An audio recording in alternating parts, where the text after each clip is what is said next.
కాబట్టి అందరూ కూడా చెప్పండి కూడా సరే. చాలా సంతోషకరం.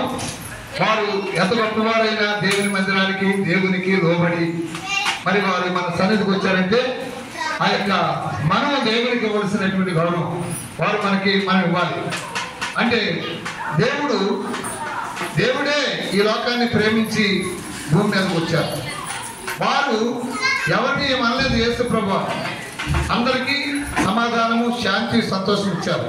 అలాగనే అయ్యగారు ఏ స్టేజీలో ఉన్నా మనల్ని మరవకుండా ప్రతి విషయం మన మందిరాన్ని మరవకుండా లేకపోతే మన గృహాన్ని మరవకుండా చిన్న పునాది వేసిన కానించి స్లాబ్ వేసిన కానించి ఆఖరికి మన క్రిస్మస్ రోజును కూడా మన మధ్యకి రావడం అనేది ఆశీర్వాదకారం.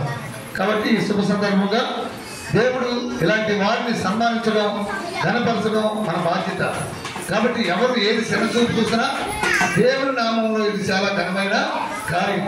కాబట్టి అంటే కార్యములతో వారి కుటుంబం, వారి వ్యాపారాలు, వారి యొక్క పరివారు అందరూ కూడా దేవుడు వారిని సర్వసంపదలతో సకల ఆరోగ్యములతో దీర్ఘాయుష ఉద్యములతో శాంతి సమాధానాలతో వారి ప్రయాణాలకి వారి జీవితాలకి శుభాలు కలుగజేయాలని నెమ్మది కలుగజేయాలని మనసు చేస్తున్నాం. దేవుడు వారి నిత్యము దేవుడు దీవించను గాక.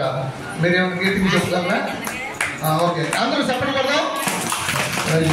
సంతోషం.